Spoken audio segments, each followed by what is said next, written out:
네, 요즘 글로벌 시장에서 가장 핫한 원자재, 재테크 정보, 원자재 투자 포인트에서 자세하게 다뤄드립니다. 네, 오늘 키움증권 심수빈 애널리스트 전화 연결되어 있습니다. 안녕하세요. 안녕하세요. 네, 안녕하세요. 네, 오늘 어떤 소식 가져오셨나요? 네, 최근에 국제유가가 좀 많이 내려오면서 시장 전반에 경기 침체 우려가 재차 부각되고 있는 상황인데요. 오늘은 최근 유가 급락에 대한 원인 분석과 함께 투자 전략까지 짚어드리도록 하겠습니다. 네, 지금 최근 국제유가 좀 하방 압력이 커지고 있는 상황이고 간밤에는 좀 반등에 성공했는데 WTI가 1년여 만에 가장 낮은 수준이고 브렌트유도 지금은 70달러 선에서 등락이 이어지고 있는데 지금 유가 전반적으로 하방 압력이 커지는 이유 뭐라고 보시나요? 네, 일단은 주요국 경기 침체 우려가 높아지면서 수요 불안이 좀 자극을 받고 있다라고 말씀을 드릴 수 있습니다.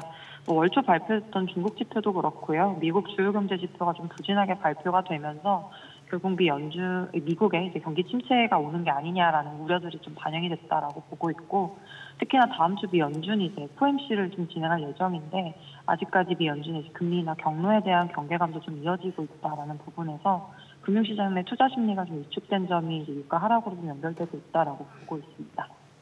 네, 최근에 월가에서는 골드만삭스에 이어서 모건 스탠리까지 유가 전망을 하향 조정하고 나섰는데요. 원유 재고 증가세에서 경기 침체 신호가 포착된다. 이게 내건 이유였습니다. 최근 흐름이 그러면 과거 경기 침체 때와 유사하게 전개되고 있다고 보시는 건가요?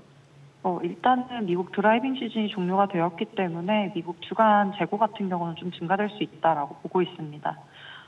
그리고 미국 경기 침체기 원유 수요를 좀 살펴보면은 사실 보통 미국 경기 침체가 왔을 때 원유 수요는 좀 분명 평년보다 좀 줄어드는 모습들을 보이지만 지금 2023년과 2024년 소비량을 봤을 때 큰 차이가 없는 상황입니다. 이런 부분들을 좀 감안을 하면 지금 시장에서는 미국 경기 침체 가능성을 조금 더 과도하게 반영을 하고 있다라고 생각을 하고 있고요. 아직 경기 침체와 유사한 흐름을 보이고 있다 말씀드리기는 좀 어려울 것 같습니다.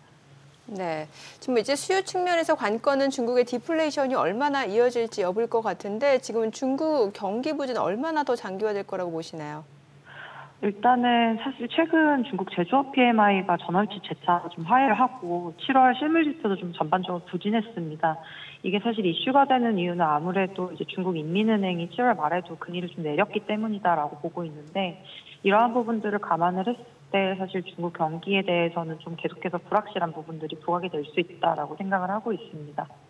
다만 만약에 미 연준이 금리를 좀 9월 FOMC에서 인하 사이클을 좀 시작한다라고 했을 때는 인민은행이 추가적인 금리 인하를 하는 데 있어서 크게 부담이 좀 작용을 하지 않을 걸로 보고 있고요. 이러한 부분이나 중국 정부의 부양의지라는 부분들을 고려를 했을 때 경기에 대한 부담이 현재보다 더 확대될 가능성은 좀 높지 않다라고 보고 있고, 다만 보수적인 시각은 계속해서 이어질 수 있다라고 보고 있습니다. 네. 자, 국제 유가가 이제 이 정도면 저점 구간 아닌가 하는 생각에 또 손실을 보면서까지 관련 상품에 진입하는 투자에 적지 않다고 합니다. 지금 어떤 투자 전략이 필요한 시점일까요? 일단 사실 유가에 대해서는 지금 저도 저점 구간이라고 좀 생각을 하고 있는 상황은 맞는데요. 일단 9월 FOMC와 같은 주 이벤트가 있고 또 9월에 또 발표되는 8월 중국의 실물 경제 지표라던가 3분기 경제 성장률이 좀 있기 때문에 이러한 이벤트들이 좀 지나갈 때까지는 유가의 좀 하방 압력이 좀 높은 흐름들이 좀 이어질 수 있다라고 보고 있습니다. 그러나 실제 수급 여건을 좀 살펴봤을 때 사실 공급 여건의 변화는 사실 없는 상황입니다. 오펙 플러스가 증산을 좀 연기를 했고 리비아 생산 차질도 사실 계속해서 이어지고 있는 상황이고요. 중동 정세 같은 경우도 계속해서 불안정한 상황입니다.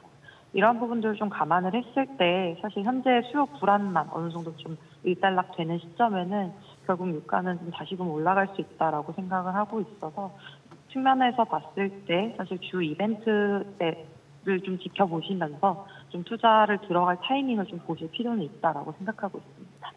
네, 오늘 내용 잘 들었습니다. 고맙습니다. 네, 감사합니다.